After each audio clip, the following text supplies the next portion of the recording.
with StudioSweat On Demand. I have Bethany with me. Hi. And we're here to talk to you guys about bike setup. It's really important when you're doing indoor cycling, aka spinning, that your bike is set up properly. So this is basically just a snippet of the beginner spinner video that we have out there that really goes into body position, movement on the bike, hand position, everything like that. Today we're just talking about how to set up your bike properly for your workout, okay? So the first thing that we're gonna do, this is currently set up for Shaquille O'Neal, yes, by the way, okay? The first, and this really goes for any bikes, not just the Star Trek bikes or anything like that. First thing that we're gonna figure out is our seat height, okay? And so we're gonna use Bethany as our model today, and just to get an idea how tall it is, I'm just gonna kind of line it up with her hips and hope that I'm close, okay? So we'll try it there. Make sure, by the way, that wherever you place your bike seat, that you lock down the dials. Whatever your dials are, lock them down so there's no wobbling. Okay, Bethany, hop on. So again, the first thing that we're gonna look at is the seat height, okay?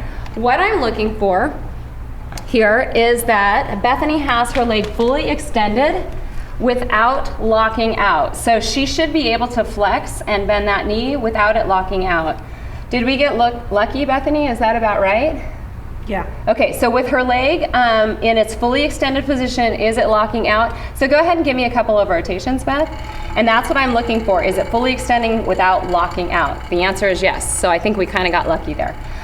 While we're down here, okay, before we go to the fore-aft position, meaning the forward and back of the seat, one of the things that I want you to notice is that her foot is not crammed all the way into the toe cage.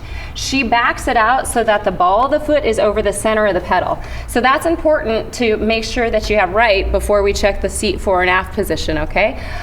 If you have shoes, cycling shoes, that's gonna naturally happen because of the clip placement. And cycling shoes are a fantastic idea. Takes excuse me, a lot of pressure off the knees. Anyways, now moving to the fore-aft position of the seat. So for the fore-aft position on our bikes here, that's gonna be this knob underneath. And what we're looking for is when you bring your feet so that they're equal distance from the ground, so go ahead and bring your feet so that they're equal distance from the ground. See what I mean? Pedals are equal distance from the ground. What I'm looking for is on this front leg, is the knee over the ankle or between the ankle and the toe. What you don't want, and by the way, she's on the back of her saddle, and that's very important, okay? So make sure you're seated properly. So if let's say that we had the seat way back here, okay? So I'm gonna back this seat up. Let's say that's where it was. See how her knee is now behind her toe? We don't want that, okay? We want the knee to be a little bit over the ankle. So I'm gonna bring it back forward. What do you normally have it on, Beth? 1.5. Okay, so let's just check out where that is. And again, this one is really important. I'm gonna lock it down really, really good. Now when she takes the seat, drops her heel, see how her knee is just over her ankle? Looks really, really good. Does that feel comfortable to you? Yep. Okay, so adjustment 1 is the seat height. Adjustment 2 is the fore-aft position of the seat. Again, you're looking in that front leg when the feet are equal distance from the ground. Then what you go to are the handlebars, okay? So that's the third adjustment. And handlebars, especially if you're a new spinner, it's gonna be based on comfort level. Sorry, I'm coming up now. Okay, so if you have a bad back, you're definitely gonna have the handlebars a little bit higher. You always want some flex in the elbows, and this is hand position 1. We'll talk about that in another video. But anyway, so if your back is bad, if you have any back problems, the handlebars are gonna be a little bit higher. However, the idea, and if you look at your instructor's bikes and stuff like that, go ahead and pop off for a second, Bethany. Go ahead, all the way up. Come on, all the way off the bike for me. Off. If you look at your instructors, I'm gonna show you where my seat height is. I'm right here. I know that's like 4 inches taller than Bethany's. Which is right. Yep, which is right. But my handlebars are gonna be the same height as my seat. So ideally, your handlebars and your seat are going to be even, okay? That's what you're shooting for. And when I ride, that is how I am, okay? And that is comfortable for me.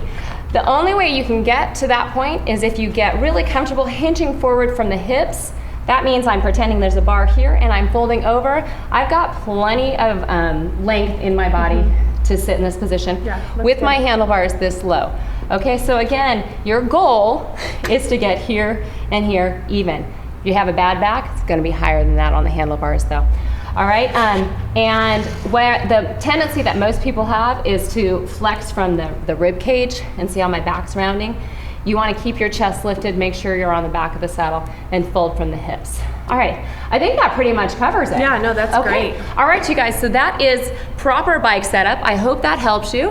And hey, if you're looking for some killer, sweaty body sculpting workouts, I want you guys to go check out StudioSweat on Demand. Have a good one. See ya.